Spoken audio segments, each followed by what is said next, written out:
Last class में हमने क्या क्या कवर कर लिया था? हमने स्टार्ट किया था इलेक्ट्रिक चार्जेस एंड फील्ड। हमने चार्ज की डेफिनेशन पढ़ ली थी विच is important. Specific property of charges पढ़े थे, ठीक है। चार्ज एंड मास पढ़ा था, मेथड ऑफ चार्जिंग पढ़ा था।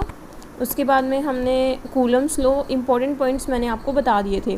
अब यहाँ पे मैंने केस 1 भी डिस्कस कर दिया था, केस 2 भी डिस्कस कर दिया था, ठीक है। उसके बाद में यहाँ पे देखो ये एक छोटा सा पॉइंट गिवन है डाइलेक्ट्रिक कांस्टेंट का, ये पूछ लिया जाता है कई बार, तो ये आपको ध्यान होना चाहिए। क्या होता है? रेशो होता है परमिटिविटी का मीडियम में और परमिटिविटी का किस में?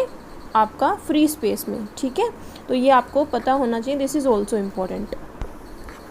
एक मैं छोटी सी बात यहाँ पे डिस्कस करना चाहूँगी। आप जिस भी एग्ज़ाम के लिए प्रिपेयर कर रहे हो related to BSc nursing and paramedical, ठीक है। देखो कौन कौन से एग्ज़ाम है, जैसे जैन पैस हो गया, ठीक है। एक आपका बीसी बिहार में ही होता है ना, वो वाला एग्ज़ाम हो गया। और एक जैन कैब करके भी एग्ज़ाम है झारखंड के लिए। और अगर हम बात करें RUHS का हो गया, ठीक है। और कौन सा हो गया? PGI Rohtak and PGI Chandigarh का हो गया, ठीक है। एम्स दिल्ली BSc नर्सिंग हो चाहे एम्स ऋषिकेश BSc नर्सिंग हो, सबके लिए यहाँ पे सेम चीज़ होती है, ठीक है। पेपर सेम होता है। लेकिन इन एग्ज़ाम्स में और एम्स के एग्ज़ाम में क्या फ़र्क होता है? देखो कुछ एग्ज़ाम्स में हो सकता है आपकी GK और इंग्लिश आए, कुछ में हो सकता है सिर्फ PCB आए, बस यही एक डिफरेंस होगा। But PCB definitely her subject में आएगी और उसका वेटेज हायर होगा। एंड PCB अगर आप यहाँ से इस चैनल से करोगे तो तुम्हारा कोई क्वेश्चन नहीं रहेगा, इतनी मैं बात बता सकती हूँ तुम लोगों को। देखो कोई क्वेश्चन की बात ये है कि आपको क्वेश्चन प्रैक्टिस करना भी इम्पोर्टेंट है और थ्योरी समझना भी इम्पोर्टेंट है। मुझे रिसेंट में एक बच्चे ने बोला है कि दी मेरी ना थ्योरी क्लियर नहीं हो पा रही है, और यूट्यूब पे जो लेक्चर्स अवेलेबल हैं वो नीट के लिए अवेलेबल हैं, तो और ज़्यादा कॉन्फिडेंस लूज़ हो जाता है क्योंकि वो इतने लॉन्ग होते हैं, तो सिलेबस पूरा करने में भी डर लगता है। आपने मेरा प्रीवियस लेक्चर देखा होगा यूनिट डायमेंशन का, 25 मिनट में उसकी मैंने थ्योरी करवाई थी, 20 मिनट मैंने क्वेश्चन प्रैक्टिस करवाए हैं, ठीक है। तो देखो सिर्फ इतनी मिनट में 25 मिनट में तुम्हारा पूरा एक चैप्टर की थ्योरी और वो भी अच्छे से डिस्कस हुई है। ऐसे ही इस चैप्टर में आपका होगा 15 मिनट का पार्ट पहले डिस्कस हो चुका है, 20 मिनट का कुछ यहाँ पे रहेगा, तो 41 मिनट में आप ये वाली थ्योरी भी यहाँ से कवर कर लोगे। तो प्लीज़ टाइम बहुत ज़रूरी है। टाइम देखो, अभी इम्पोर्टेंट पोर्शन अगर तुम करोगे तो तुम्हारे लिए बेनिफिशियल रहेगा। जो चीज़ तुम्हारे लिए ज़रूरी नहीं है तुम्हारे एग्ज़ाम पॉइंट ऑफ व्यू से, तो डेफिनेटली उसका कोई फ़ायदा नहीं होगा तुम अगर वो चीज़ कर रहे हो तो। ओके, अब स्टार्ट करते हैं हमारा लेक्चर। ये नोट्स आई होप आप लोगों को विजुलाइज हो रहे हैं वीडियो के अंदर। ऐसे ही नोट्स देखो अगर आप लोग बनाओगे आपका पढ़ने का भी मन करेगा। इन नोट्स में से जो चीज़ आपको नहीं लिखनी है वो मैं पहले ही मना कर रही हूँ, और जो चीज़ लिखनी है वो मैं साथ साथ बता रही हूँ कि ये नोट कर लो, ये ज़रूरी है, ठीक है। अब हम बात करते हैं देखो हमने डाइलेक्ट्रिक कांस्टेंट के बारे में बात करी, क्या उसका कोई डायमेंशन होगा? क्योंकि परमिटिविटी इन किस में है? मीडियम में। और परमिटिविटी किस में है? फ्री स्पेस में। तो दोनों परमिटिविटी है, परमिटिविटी से परमिटिविटी वो कैंसिल हो जाएगी और उसकी जो डायमेंशन है वो क्या आ जाएगा? 0 हो जाएगा। तो ये भी आपका क्वेश्चन पूछ सकता है, ज़रूरी है, ठीक है। उसके बाद कूलम्स लॉ है वेक्टर फॉर्म में, ये डेरिवेशन सीखने की तुम्हें कोई नीड नहीं है। कूलम्स लॉ में वेक्टर फॉर्म आ रही है तो तुम्हें ये याद रखना है कि F21 इक्वल्स टू होता है F-12, ठीक है। ओके, अब हम बात करेंगे कूलम फोर्स की, जो कैरेक्टरिस्टिक्स हैं उनके बारे में। पहली है एप्लीकेबल और valid only for point charge which are at rest. अब ये तुम्हें ना ऐसे ट्रू फॉल्स में आ सकती है, मतलब कि इनमें से कौन सी स्टेटमेंट गलत है। इसको वो ऐसे करके दे सकता है एप्लीकेशन और valid only for point charge या फिर बिग चार्ज, ठीक है, लार्ज पार्टिकल साइज के ऊपर वैलिड होगा। तो ये किसके ऊपर वैलिड होता है? पॉइंट के लिए, तो वो स्टेटमेंट गलत हो जाएगी और हमेशा रेस्ट वाले पार्टिकल के लिए वैलिड होगा, ठीक है। 2 पॉइंट याद रखने हैं। उसके बाद क्या है? ओबे इनवर्स स्क्वायर लॉ। अब देखो इसके डिवाइड में R² आता है, तो ये इनवर्स स्क्वायर लॉ को भी फॉलो करता है। लॉन्ग रेंज फोर्स होता है, ये कैसा है? कूलम फोर्स इनएक्टिव हो जाता है जब 2 पार्टिकल के बीच की दूरी जो है वो बिल्कुल कम हो जाए, ठीक है। कितनी कम हो जाएगी? Less than 1 Fermi. इंपॉर्टेंट है, ध्यान में रखनी है जो चीज़ इस वीडियो में मैं बोल रही हूँ। It is a central force, that is it act only the line joining the centre at 2 bodies. ये सेंटर फोर्स है। सेंटर फोर्स का मतलब होता है जैसे एक पार्टिकल यहाँ पे, एक चार्ज यहाँ पे है, इनको ये लाइन बीच में ज्वाइन कर रही है, इनमें जो फोर्स लगेगा वो इस लाइन के सेंटर में लगेगा, ठीक है। ये चीज़ भी ज़रूरी है। आगे बात करते हैं। अगला जो प्रॉपर्टी है वो क्या है, coulomb force depend on the medium with in which charge is placed.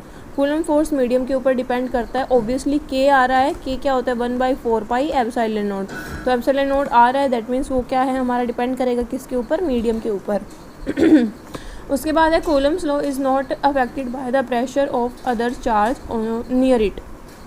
दो फोर्सेस हैं, देखो यहाँ पे मेरे पास में दो चार्जेस हैं, इनके ऊपर आपस में फोर्स लग रहा है, ठीक है। अगर कोई चार्ज यहाँ पे प्लेस है तो इन दोनों के बीच में जो फोर्स लग रहा है उसका इससे कोई लेना देना नहीं है। हाँ, इसका इससे फोर्स लग सकता है, इसका इससे फोर्स लगता है, बट इन दोनों के फोर्स पे कोई अफेक्ट नहीं आएगा, ठीक है। उसके बाद क्या कह रहा है, इट ओबे न्यूटन थर्ड लॉ, ये न्यूटन के थर्ड लॉ को फॉलो करता है, ठीक है। ओके, अब आगे बात करते हैं। दिस इज़ नॉट इम्पोर्टेंट, यहाँ पे ये करने की ज़रूरत नहीं है, सुपर इम्पोजिशन प्रिंसिपल, ठीक है, तो इसको रहने देना। आगे बात करते हैं इलेक्ट्रिक फील्ड के बारे में। What is electric field? The region surrounding to a charge body within which another charge experience a force is called electric field. ये क्या होता है, जैसे कि मेरे पास में यहाँ पे एक चार्ज प्लेस है, ये चार्ज अपना इफेक्ट इस वाले एरिया तक ही क्या है प्रोड्यूस कर सकता है। अब मान लो इस एरिया में कोई एक चार्ज पार्टिकल रखा है, ठीक है, तो इसके ऊपर इसके इस फील्ड की वजह से जो फोर्स लगेगा, ठीक है, तो इस फील्ड को मैं क्या बोलूँगी, इलेक्ट्रिक फील्ड, ठीक है। ये क्या है, इसका इलेक्ट्रिक फील्ड, जहाँ पे कोई चार्ज पार्टिकल फोर्स एक्सपीरियंस करेगा, ठीक है। आगे बात करते हैं। अब हमेशा ध्यान में रखना है, एक चीज़ मैं यहाँ पे पहले बता देती हूँ, टेस्ट चार्ज क्या होता है। The charge which produce the electric field is called source charge. जो चार्ज यहाँ पे बीच में प्लेस होता है इसको बोलेंगे सोर्स चार्ज, जो इलेक्ट्रिक फील्ड बनाएगा, और जो चार्ज दूर बैठ के एक्सपीरियंस करेगा वो होगा टेस्ट चार्ज, ठीक है। ये किससे, ये हमेशा पॉजिटिव होता है, और ठीक है, तो क्या लिखा है, the charge which produce the electric field is called source charge and the charge which experience the effect of source charge is called test charge. आया समझ में? जो unit positive charge is taken as test charge, हम positive charge को क्या लेते हैं, test charge की फॉर्म में लेते हैं, ठीक है। आगे बात करते हैं electric field intensity. Electric field intensity क्या होती है? It is defined as the force experience per unit positive charge placed at that point without disturbing the source charge. Source charge को डिस्टर्ब किए बिना टेस्ट चार्ज पे जो जितना force, जितने अमाउंट में फोर्स एक्सपीरियंस हो रहा है, दैट इज़ कॉल्ड उस इलेक्ट्रिक फील्ड की इंटेंसिटी। अब ई क्या होता है, F by curve, very very important, ठीक है। ई क्या है, इलेक्ट्रिक फील्ड इंटेंसिटी, एफ क्या है, फोर्स, क्यू नोट क्या है, टेस्ट चार्ज, ठीक है। डायमेंशन इसके ज़रूरी हैं, एस आई यूनिट, ये एक वेक्टर क्वांटिटी है, ये भी ज़रूरी है, ठीक है। आगे बात करते हैं electric field intensity due to point charge. Point charge की वजह से इलेक्ट्रिक फील्ड इंटेंसिटी क्या होगी, E equals to K Q upon R square, E equals to K Q upon R square. Point charge की क्या होगी, के क्यू अपॉन आर स्क्वेयर। यहाँ पे इसका ग्राफ क्या बनेगा, E और R का है तो कर्व बनेगा, और E और 1/r स्क्वेयर का है तो ये डायरेक्टली प्रोपोर्शनल हो जाएंगे, तो स्ट्रेट लाइन बनेगा, ठीक है। अब आगे बात करते हैं, पॉइंट चार्ज का ध्यान रखना, के क्यू बाई आर स्क्वेयर है, सिर्फ यही याद रखो तुम, और तुम्हें याद रखने की ज़रूरत नहीं है। टॉपिक है मेरा इलेक्ट्रिक फील्ड लाइंस। देखो, इलेक्ट्रिक फील्ड लाइंस की डेफिनेटली आपकी डेफिनेशन ऐसा नहीं पूछेंगे, पर आपको पता होना चाहिए क्या होती हैं। जैसे मान लो ये मेरे पास में पॉजिटिव चार्ज है, ये मेरे पास में नेगेटिव चार्ज है, इसमें से भी आपकी वेव्स बाहर निकलेंगी और इसमें से भी आपकी निकलेंगी। मैं बताती हूँ निकलेंगी किस में से और किस में से क्या होगा। पॉजिटिव चार्ज में से अगर हम बात करें तो आपका फील्ड बाहर को जाता है, एंड ये फील्ड कहीं ना कहीं कनेक्ट होगा, और ये किस में आएगा, अंदर जाएगा नेगेटिव चार्ज के। नेगेटिव का मतलब क्या है, गेन ऑफ इलेक्ट्रॉन, हमने स्टार्टिंग में पढ़ा था, गेन ऑफ इलेक्ट्रॉन होता है नेगेटिव साइन का मतलब। तो ये क्या है, ये लेंगी। पॉजिटिव का मतलब है ये लूज़ करेंगी, ठीक है। तो इस साइन को इस तरीके से डिनोट करते हैं। तो ये जो इमेजिनरी लाइन मैंने बनाई है, these are the electric field lines, ठीक है। थोड़ा और समझते हैं इसकी प्रॉपर्टीज़ से। प्रॉपर्टीज़ क्या है, they start from positive charge and at negative charge. यही चीज़ मैंने बताई कि पॉजिटिव से शुरू होती हैं, नेगेटिव पे ख़त्म होती हैं।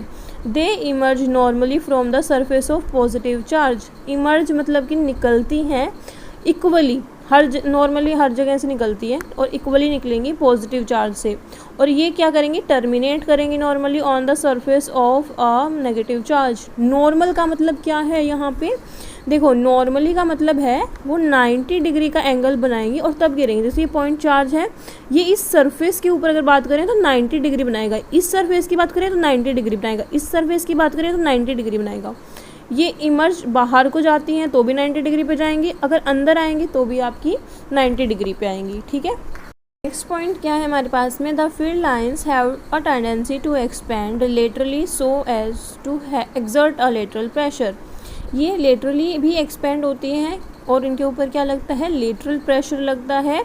ये क्या बताएगा कि वहाँ पे क्या है, लाइक चार्ज प्रेजेंट है। लाइक चार्ज क्या करता है, रिपेल करता है, इस वजह से वो लेटरली रिपेल हो जाती हैं, लेटरल प्रेशर उनके ऊपर एग्जर्ट होता है, ठीक है। Tangent to any point on electric field line shows the direction of electric field at that point. अगर हम इलेक्ट्रिक फील्ड लाइन्स का टेंजेंट के बारे में बात करें किसी पॉइंट पे, तो वो क्या बताएगा, इलेक्ट्रिक फील्ड लाइन की डायरेक्शन बताएगा।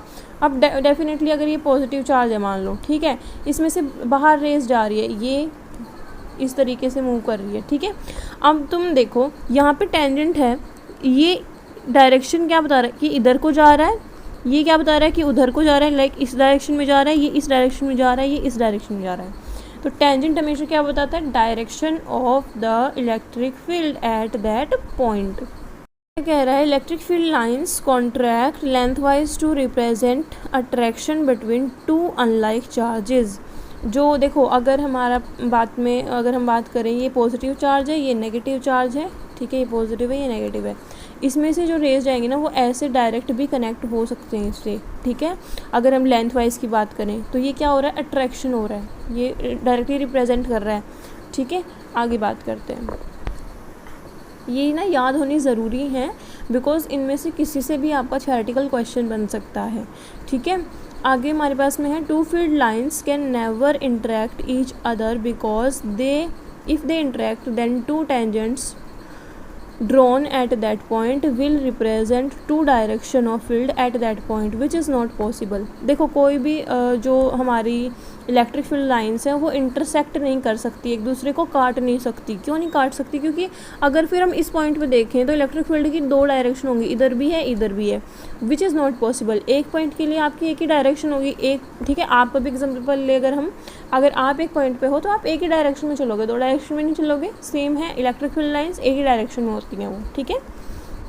अगला है, they are continuous smooth curve without any break. इनमें कोई ब्रेक नहीं होता, लाइक ये ऐसे करके नहीं चलती, ये ऐसे ही चलती हैं, ठीक है, इनमें कोई ब्रेक नहीं होता। They don't form close loop. ये क्लोज लूप जैसे अब ऐसा नहीं होगा कि इसमें से आके इसमें ही चली जाए, ये क्लोज लूप नहीं बनाएगी हमेशा, ठीक है। उसके बाद क्या कह रहा है, the reason where line of force are crowded its intensity is more. जहाँ पे लाइन ऑफ फोर्स ज़्यादा है, मतलब जहाँ पर लाइंस ज़्यादा हैं, जैसे देखो पॉजिटिव चार्ज से जब निकलेंगे ना तो इस वाले एरिया में क्या होता है, फोर्स ज़्यादा होता है। जब ये आगे जाएंगे तो ये क्या हो जाएंगे, इनमें गैप आना शुरू हो जाएगा, तो वहाँ फोर्स क्या हो जाएगा, कम हो जाएगा। सेम बात इसमें बोली है, ठीक है। The number n of lines per unit cross sectional area perpendicular to the field lines is directly proportional to the magnitude of intensity of electric field in that region। क्या कह रहा है, number of lines upon area, ठीक है, वो directly proportional होता है किसके, इलेक्ट्रिक फील्ड के। This is not important but तुम्हें थोड़ा सा पता होना चाहिए कैरेक्टरिस्टिक्स में ये है तो, ठीक है, कि जो नंबर ऑफ लाइंस होती हैं जितने भी क्रॉस सेक्शनल एरिया से गुजर रही हैं, ठीक है, वो हमेशा डायरेक्टली प्रोपोर्शनल होंगे किसके, इलेक्ट्रिक फील्ड के, ठीक है। They don't pass through a conductor के थ्रू ये पास नहीं कर सकती हैं। Field line can not pass through a metal slab से भी पास नहीं कर सकती, कंडक्टर से भी पास नहीं कर सकती। The relative closeness of field lines give the strength of electric field. Closeness जैसे मैंने उस पॉइंट में बताया था कि ये पॉजिटिव पार्टिकल है, यहाँ पे जो फोर्स है वो ज़्यादा होगा क्योंकि ये क्लोज हैं। अगर मान लो ये कुछ दूर जा रही है तो इनके बीच में गैप बढ़ जाएगा, तो यहाँ पे फोर्स क्या हो जाएगा, कम हो जाएगा। सेम लाइन यहाँ पे बोली हुई है कि जितना ज़्यादा इनके बीच में क्लोजनेस होगी फोर्स उतना ज़्यादा होगा, स्ट्रेंथ होगी जो फील्ड की भी वो भी ज़्यादा होगी और फोर्स भी ज़्यादा होगा, ठीक है। अब representation of electric field lines हम कैसे करेंगे, देखो मैंने ये बताया था पॉजिटिव से ऐसे निकलेंगी और नेगेटिव में एंट्री करेंगी, दिस इज द रिप्रेजेंटेशन। ठीक है, आगे बात करें हैं इलेक्ट्रिक डाइपोल के बारे में हम बात करते हैं। देखो इलेक्ट्रिक डाइपोल के अगर बारे में बात करें तो two equal charges, equal and opposite charges separated by a small distance constitute a dipole. Dipole कौन बनाता है, इक्वल चार्ज होंगे, अपोजिट चार्ज होंगे और उनके बीच में डिस्टेंस कैसा होगा, स्मॉल होगा, वो क्या फॉर्म करेंगे, एक डाइपोल फॉर्म करेंगे। ठीक है, इलेक्ट्रिक डाइपोल मूवमेंट होती है वो क्या होता है, it determines the strength of electric dipole.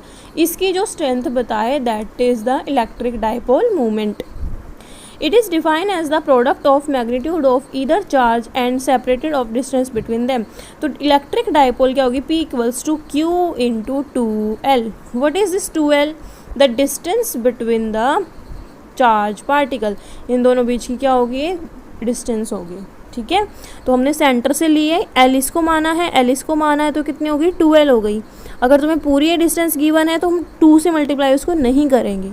Question में इन्हीं चीज़ों का ध्यान रखना है, तभी थ्योरी ज़रूरी होती है एक बार पढ़नी। ठीक है, इलेक्ट्रिक डाइपोल मोमेंट क्या हो गई, P equals to Q into 2L। अभी तक तुमने कितने फॉर्मूले करे हैं, देखो रिवाइज करते हैं। बस एक ये वाला फॉर्मूला करा है, उसके बाद इस पेज में कोई फॉर्मूला नहीं था, इस पेज में भी कोई फॉर्मूला नहीं था। यहाँ पे E is equal to KQ/R²। Electric field intensity थी due to point charge. Electric field intensity क्या होती है, इज इक्वल टू F/Q0, ये हमने पढ़ा था। उसके बाद इस पेज में भी कोई फॉर्मूला नहीं था। यहाँ पे आपको ये वेक्टर फॉर्म पता होनी चाहिए, F21 equals to F minus of F21, sorry F21 equals to minus of F12। ठीक है, इस पेज में क्या फॉर्मूला था, K की वैल्यू डाइलेक्ट्रिक कांस्टेंट की आपको पता होनी चाहिए। ठीक है, उसके बाद वैक्यूम में कूलम फोर्स क्या होगा और कोई मीडियम है तो फोर्स क्या होगा वो आपको पता होना चाहिए। उसके बाद यहाँ पे कूलम लॉस का हमने फोर्स देखा था क्या होगा। ठीक है, तो ये 5-7 फॉर्मूले अभी तक हमने डिस्कस किए, यही फॉर्मूले हैं इस पूरे चैप्टर में, और फॉर्मूले इतने सच है नहीं। अभी आगे 5-6 फॉर्मूले मैक्सिमम और आएंगे, दैट्स इट। इस चैप्टर में 10 से ज़्यादा तुम्हें फॉर्मूले याद करने ही नहीं है, एंड आई थिंक वो याद भी तुम्हें हो गए होंगे। ठीक है, अब हम इलेक्ट्रिक डाइपोल मोमेंट की बात कर लेते हैं। ये कैसी क्वांटिटी है, वेक्टर क्वांटिटी है। डायरेक्शन इसकी हमेशा पॉजिटिव होगी, नहीं, नेगेटिव भी हो सकती है और पॉजिटिव हो सकती है, डिपेंडिंग ऑन द चार्ज। ठीक है, अब हम बात करेंगे पॉइंट चार्ज के लिए जो डाइपोल है वो क्या होगी। ठीक है, मुझे याद करके बताओ, पॉइंट चार्ज के लिए मैंने आपका एक और पॉइंट करवाया था, वो क्या था, और उसका फॉर्मूला याद करो। अगर नहीं याद है पीछे जाके चेकआउट करो। ठीक है, तुम्हें डेरिवेशन नहीं करना है, मैं बार बार बोल रही हूँ, तुम्हें सिर्फ क्या याद रखना है, हमारा फॉर्मूला। बट तुम्हें ये चीज़, ये वाला जो चीज़ है ना, ये पता होनी चाहिए कि यहाँ पे इस डायग्राम में क्या बोल रहा है। अगर पॉइंट चार्ज के बारे में तुमसे बात कर रहा है, पहला किसके लिए है, एक्सियल पॉइंट के लिए, दूसरा किसके लिए आएगा, इक्विलेटरल, क्वेश्चन में मेंशन होगा, फिर तुम्हें फॉर्मूला लगाना है उसके हिसाब से।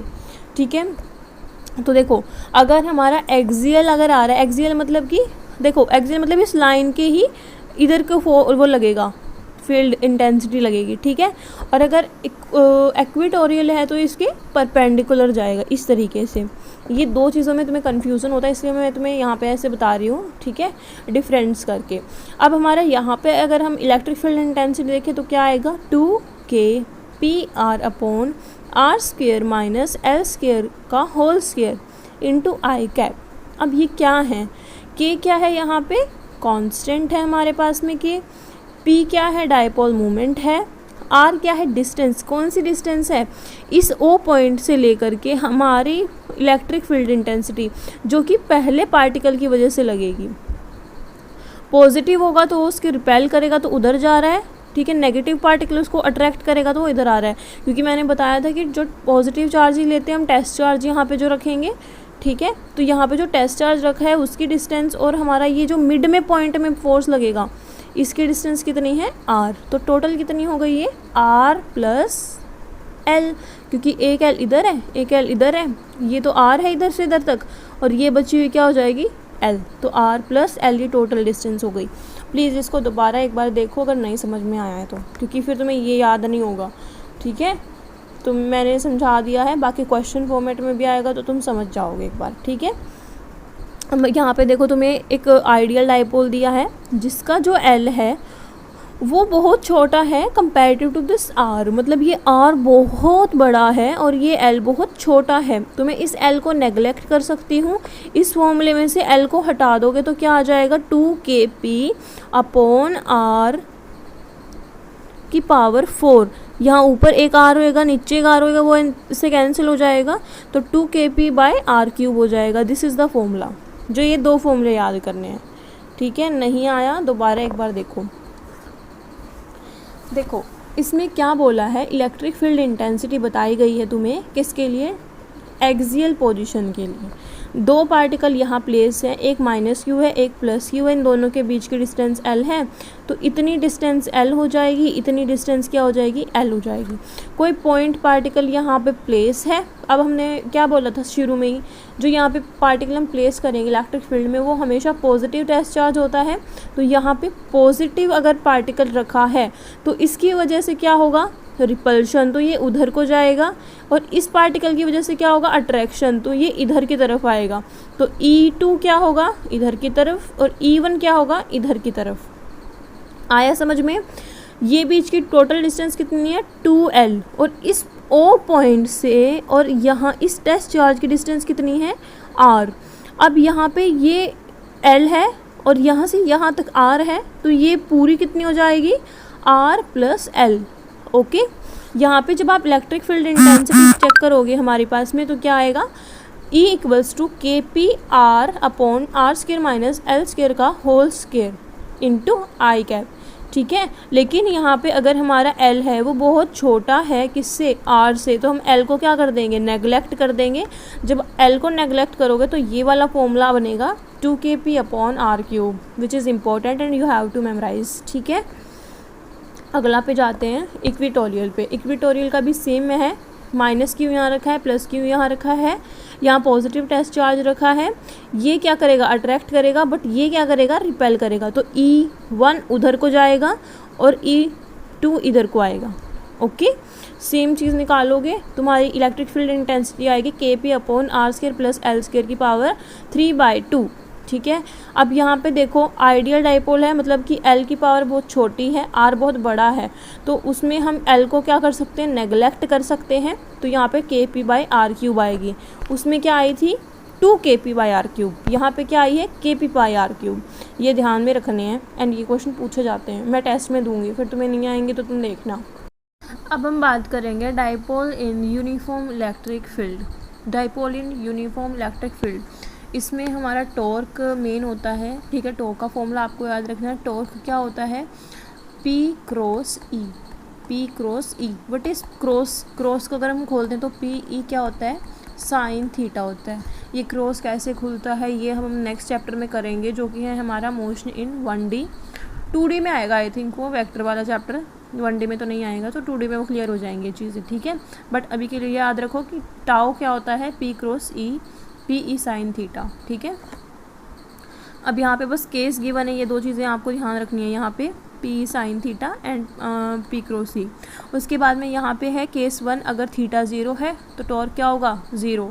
केस 2 क्या है, थीटा 180 है तो टॉर्क क्या होगा 0। थीटा 90 क्या है तो टॉर्क क्या होगा maximum P into E। Into E मतलब अलग है, क्रॉस का मतलब अलग है, तो PE आएगा सिंपल, ठीक है। So these cases are very important and asked in your exams for BSc nursing and paramedical. अब हम बात करेंगे न्यूट्रल पॉइंट के बारे में। It is a point in an electric field where any charge is placed experience no force, मतलब कि ऐसा फील्ड है जहाँ पे कोई पॉइंट है जहाँ पे पार्टिकल को कोई फोर्स फील ही नहीं हो रहा, वो क्या है, न्यूट्रल पॉइंट है। अब यहाँ पे देखो derivation of coulomb law from gas law, इसमें भी कुछ पढ़ने का नहीं है क्योंकि इसमें वो टेस्ट चार्ज को प्लेस कर देता है। जहाँ पे Q1 Q2 थे वहाँ पे Q और Q0 है, सेम वही है। इसमें क्या था, K Q1 Q2 upon R square था, इसमें क्या हो जाएगा K Q Q0 upon R square. Q1 की जगह Q आ गया, Q2 की जगह Q0 आ गया, कुछ अलग नहीं है जो तुम्हें समझाने की ज़रूरत हो, ठीक है। अब इम्पोर्टेंस होते हैं, कुछ इंपॉर्टेंट पॉइंट्स होते हैं कुछ गैस लॉ के, वो तुम्हें जानना ज़रूरी है। Gas law is applicable for any close surface. Close surface के लिए हमेशा वैलिड होता है, what ever its shape size is. Shape और साइज़ पे डिपेंड नहीं करता है, बट क्लोज होना चाहिए surface. The surface in which Gauss law is applied is called Gaussian surface. ठीक है। Flux linked with close surface is independent of area of the surface. मतलब फ्लक्स जो होता है वो एरिया पे डिपेंड नहीं करता है। If the medium is dielectric then जो फाई होता है हमारा वो क्या होता है, Q up into enclosed, Q enclosed upon K into E naught. ये इम्पोर्टेंट है, ध्यान में रखना।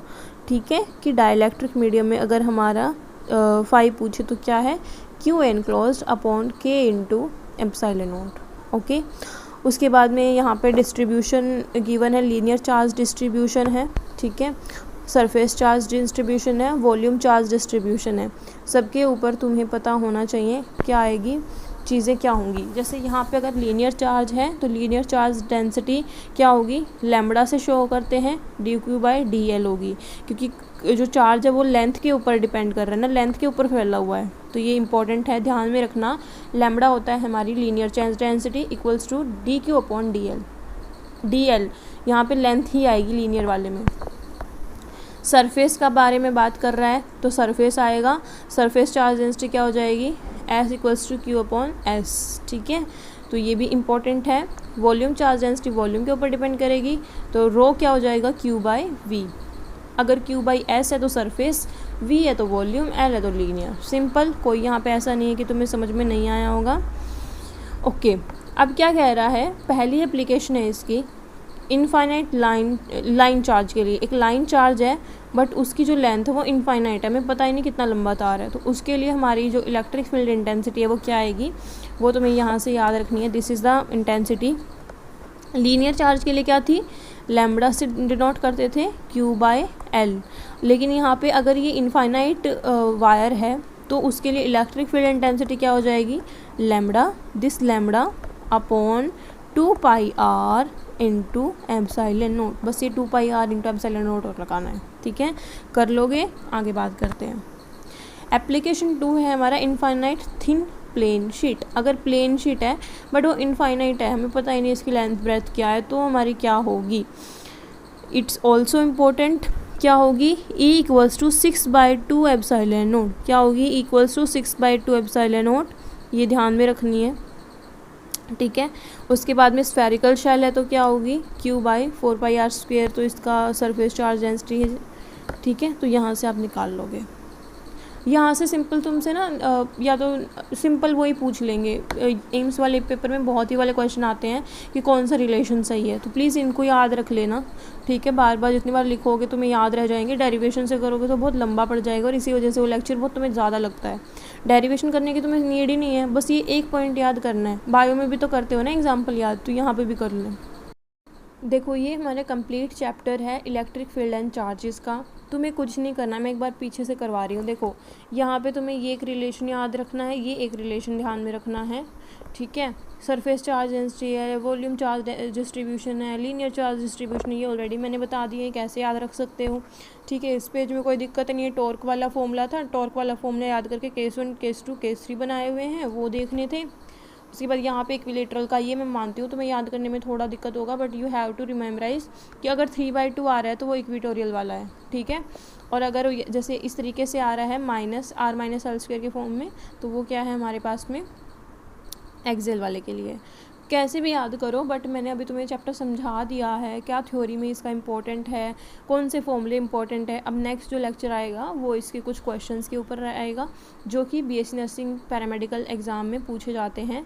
तो प्लीज़ चैनल को सब्सक्राइब करें, वीडियो को लाइक करें, शेयर करें, कमेंट करें कि आपको समझ में आया नहीं आया, थ्योरी आपको काम वाली लग रही है कि नहीं लग रही, और क्या चीज़ इम्प्रूवमेंट की ज़रूरत है, तुम्हें क्या चीज़ और चाहिए कि हाँ हमारा टाइम ज़्यादा लग रहा है, हमसे फिज़िक्स यहाँ नहीं हो रही, केमिस्ट्री यहाँ नहीं हो रही।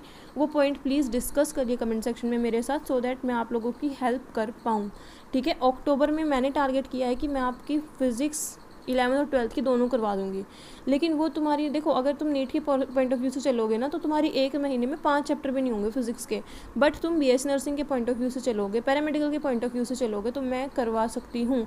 एक बार मैं ये नहीं कह रही मैं तुम्हें बहुत अच्छा से आ जाना चाहिए, बस सारे चैप्टर में तुम्हें, जैसे इस चैप्टर में पता चल गया इलेक्ट्रिक फील्ड लाइन है, डाइपोल मूवमेंट है, बस पता चल जाए कि हाँ इस चैप्टर में ये चीज़ें हैं, और हर चैप्टर के 10-20 क्वेश्चन तुम प्रैक्टिस कर लो इस 1 महीने में।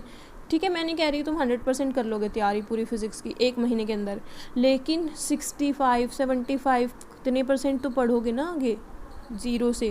तो प्लीज़ वो चीज़ ज़रूरी है, वो चीज़ समझो। केमिस्ट्री का भी बहुत सारे बच्चों को आ रहा है कि दीदी मुझे केमिस्ट्री की ऑर्गेनिक में डाउट है, फिजिकल में डाउट है, इनऑर्गेनिक में डाउट है। सब बच्चों के डाउट देखो अलग होते हैं, वो मैं मानती हूँ। तो केमिस्ट्री भी आएगी, अगर तुम लोगों ने फ़िज़िक्स को प्यार दिया, सपोर्ट दिया, तो डेफिनेटली अक्टूबर में तो तुम्हारी फ़िज़िक्स में पूरी करवाऊँगी ही करवाऊँगी, चाहे तुम ध्यान दो या ना दो। फिर नवंबर में तुम्हारी केमिस्ट्री हो जाएगी।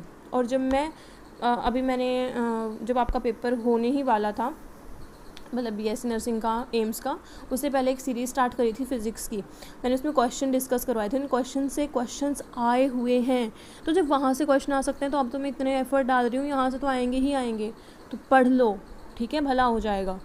और ठीक है, बस अभी नेक्स्ट पार्ट में इसके क्वेश्चन हो जाएंगे, और आज ही तुम्हारा मोशन इन वन डे का लेक्चर भी आ जाएगा, तो वो वाला भी पढ़ लेना, नोट्स बुलाने ला, क्वेश्चन प्रैक्टिस कर लेना। ठीक है, पेड वाले बच्चों को क्या मिल जाएगा, पेड वाले जो बच्चे हैं जो ऐप पे कनेक्टेड हैं, ऐप वाले बच्चों को देखो यहाँ से तुम चैप्टर भी कर लोगे, थ्योरी भी कर लोगे, क्वेश्चन भी समझ लोगे, तुम्हें क्वेश्चन बैंक भी मिल जाएगा, ऐप के ऊपर क्वेश्चन बैंक मिल जाएगा, और टेस्ट मिल जाएंगे। ठीक है, thank you for watching this video. कोई भी डाटे करेगा you can ask me in the comment section, and please suggestion दो, कमेंट दो करो किसी चीज़ के ऊपर कि हमें ये चीज़ ऐसे चाहिए, वो चीज़ वैसे चाहिए, तो कि मैं और इम्प्रूव कर पाऊँ। ठीक है, कनेक्ट आप करोगे तो और अच्छा रिव्यू हो जाएगा, अगर नहीं करोगे तो कहीं ना कहीं लॉस होगा। ठीक है, अगर आप टीचर के साथ इंटरेक्ट करके चलते हो तो अच्छा रहता है।